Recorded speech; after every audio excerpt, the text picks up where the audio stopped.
Have you ever achieved that thing that you've worked your ass off for? A bit of success, like something's finally going right for once in your life.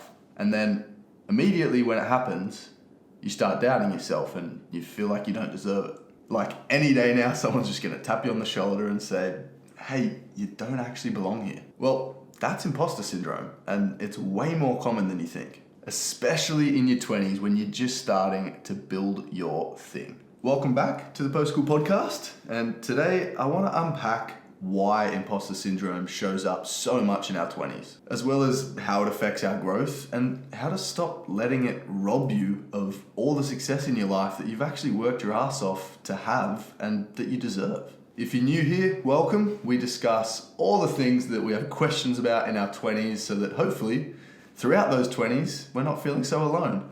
And if you tune in every week, welcome back. I'm excited to get into it. So without further ado, let's do it. So this idea of imposter syndrome comes from a gap between how we feel and how we appear. One is internal and one is external. And imposter syndrome arises because we're disconnected. We feel or think we're one thing, but we're seen in a different way externally.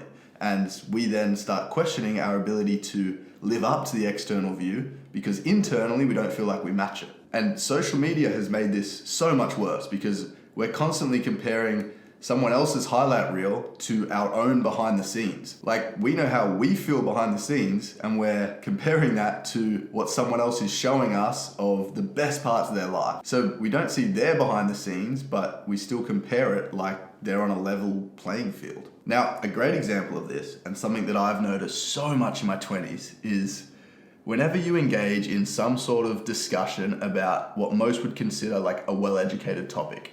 This is often, say, politics or money or global affairs. It's so easy to feel like in a discussion like that, we don't know what we're talking about, we don't have all the facts. And yet some people are able to convey their opinion like it's fact, like because they have such belief in what they think they know, even though they might not have done all the research. But I find for people who are deeper thinkers, it's much harder for us to have conviction in our opinion because we know there's so much information out there. And then when we're in these discussions, we find it really hard to convey our point of view because we feel this sense of imposter syndrome, like we don't know what we're talking about. This is something that I have spent a lot of time thinking about and processing because I like to think I'm a well-educated person, and yet when it comes to discussions and having an opinion on something, I find it really hard to form that opinion because I'm so open-minded to everything that's out there. So for me, in a discussion like that, I find it difficult to actually share my own opinion and make my voice heard because I feel like I don't know what I'm talking about. And this was especially true for me in the early days of Uncle Nathan, and even still. I started a podcast and a brand built around figuring out your 20s. And then people would ask me for advice and have questions about life in their 20s. And I wouldn't feel qualified to answer because I've got my own issues. I'm nowhere near perfect, far from it. And then this sense of imposter syndrome creeps up because I don't feel like I'm qualified to answer these questions. But in all of this, the way to reframe that, and the part that imposter syndrome preys on, is the idea that no one is actually ready. No one is ever fully prepared. No one ever has all the answers. All we can go off is the small part of information that we do have, and you want to make sure that that's as well-rounded and well-educated as it can be. But the point is, imposter syndrome creeps up because we feel like we should be 100% ready for a situation. Whereas in reality, to be 100% ready for a situation, number one, is impossible. But if you got anywhere near it, it means you're not pushing yourself. You're not experiencing growth. There's no discomfort there. Imposter syndrome creeps up because we're pushing ourselves and we're growing and evolving and expanding. And that's really important. See, we seem to only feel imposter syndrome when we're trying something new, not when we're comfortable. And to tie it back to my experience as Uncle Nathan, the guy who knows things about their 20s, whenever someone would ask me a question, I'd feel unqualified to answer, but that's just imposter syndrome talking. I have my own experiences. I've lived life in my 20s. There's plenty that I can draw on to answer a question about life in your 20s. So I had to reframe it and think, Just because I might not have the perfect answer doesn't mean I don't have an answer at all. And I guess that's the way to move forward through imposter syndrome, is understanding that someone's asked for your opinion, which means your opinion's valid. They want to hear what you have to say. So rely on the information that you do have, even if you don't have all the information you need. And trust yourself, trust your opinion, trust in the fact that someone has asked for your opinion. And this is true in all parts of life, not just conversations and discussions and advice. This is true in relationships. You'll know deep down whether you're a good person or a bad person, whether you're good to the person you're with or bad to the person you're with. And if you're good to the person you're with, you need to trust in your ability to be a good partner.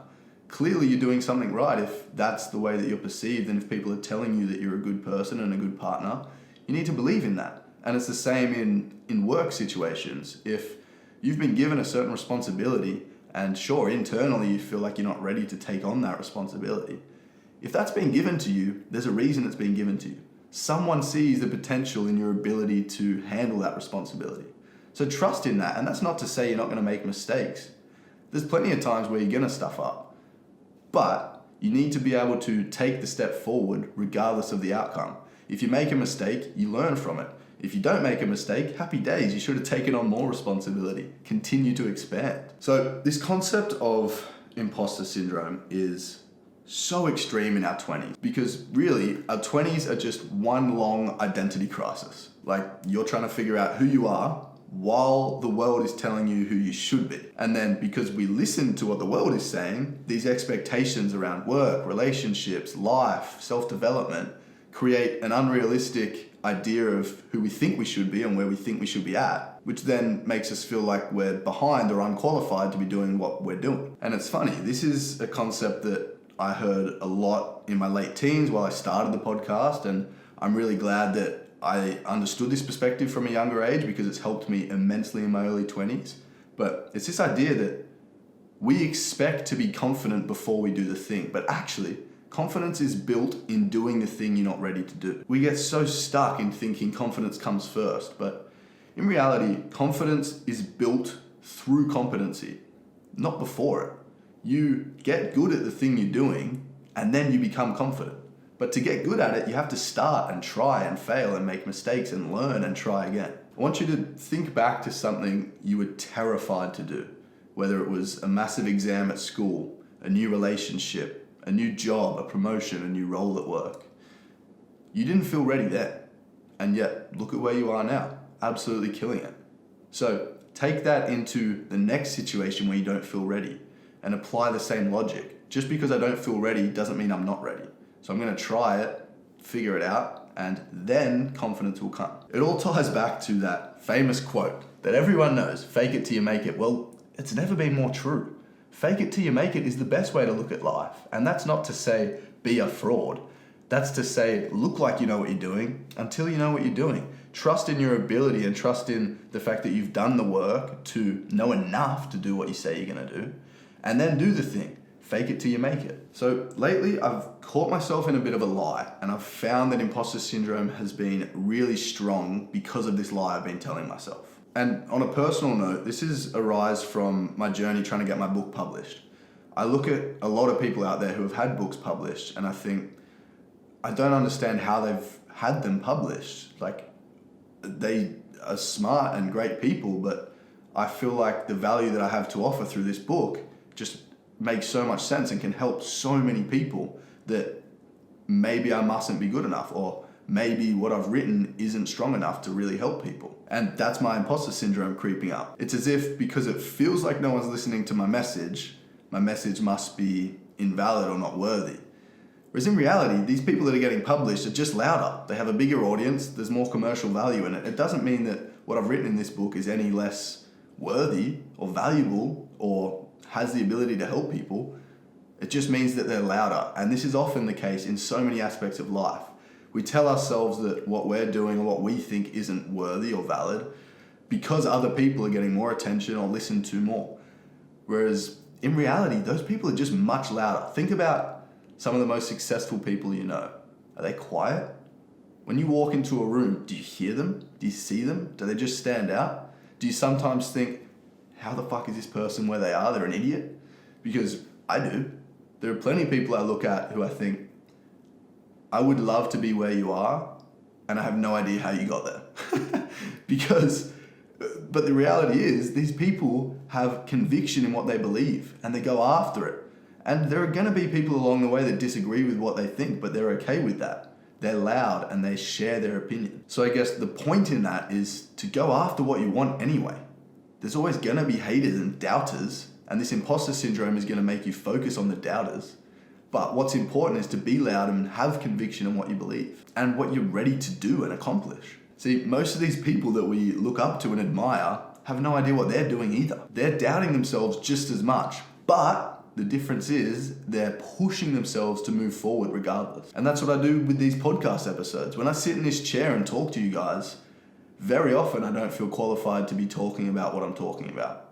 And yet I sit down here and I talk to you regardless because I truly believe in the value of the message that I'm trying to share. So I guess the trick in all this isn't to try and kill self-doubt, because we're always gonna have doubt. But instead, you gotta stop waiting for it to disappear before you do the thing, because it's not gonna disappear, but you can still do the thing anyway. So ultimately, and I like to include some practical takeaways for you all, how can we reduce this feeling of imposter syndrome in our 20s? Well, the first thing to do is to reframe it as proof that you're growing. Feeling like an imposter, feeling like you're not ready to do something, means you're trying something new and you're pushing yourself and expanding. And that is such a good thing. It's such a necessary thing to try in your 20s. Our 20s is a period of trial and error, and we should be pushing ourselves and evolving and trying to fail as much as we can. Because in reality, that's where we're going to learn. And then the second point is to stop this comparison. Often what you're comparing yourself against doesn't make any sense. You're comparing your year 2 to someone else's year 10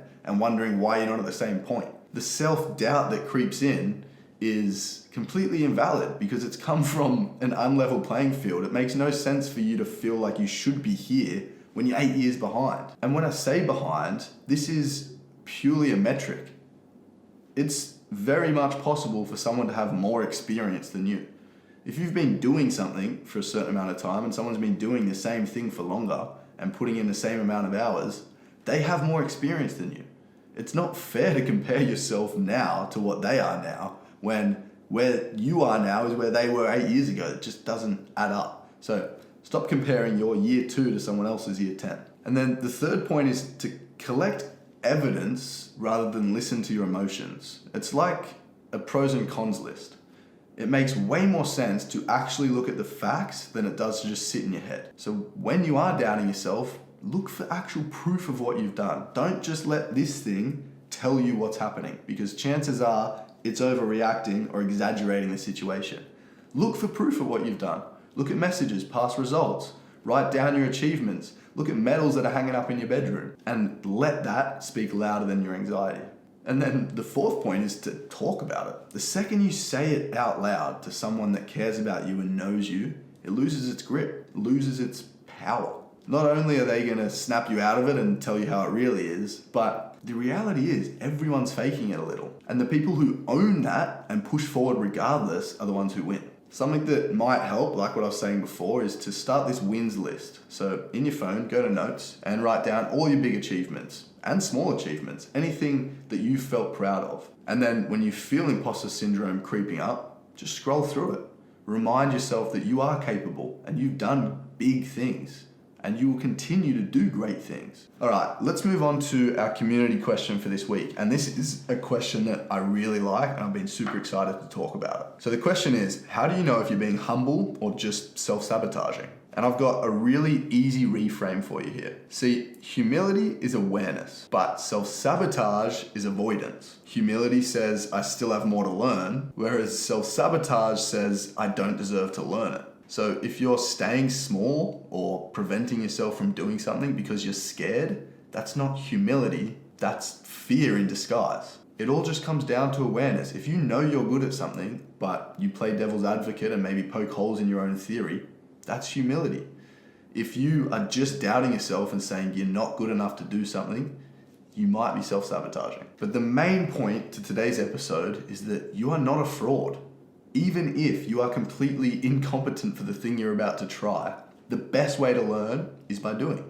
So do it. Start. try the thing, make mistakes, learn, adjust, continue to improve. And this feeling of imposter syndrome doesn't mean you're unqualified. It just means that you're human enough to actually care about the result. And that's okay, that's normal. But you have to stop waiting to feel ready, because that moment isn't going to come unless you force it on yourself. So start collecting evidence that you are ready and that you are capable and that you can do the thing. And that's going to help give you the confidence that you need to start. And then once you feel competent, you will feel the confidence. And I feel like I've done a decent job of addressing this today, so I'm pretty much going to leave it there. If this episode did hit home for you and you feel like it gave you a bit of value, share it with someone else you know who's doubting themselves right now. You might actually remind them that they're exactly where they're supposed to be, and they are capable, and they can do the thing. And if you're that person, then I hope I've been able to do that for you. But as always, thanks for tuning into the Post School Podcast. You know where to find me, at Uncle Nathan Co. on Instagram. We've got weekly stories where I drop the topic of the week and get your opinion and thoughts and questions on the topic we're going to talk about in the podcast. We drop these episodes every Thursday morning. So if you're not already following on Spotify, hit the follow button.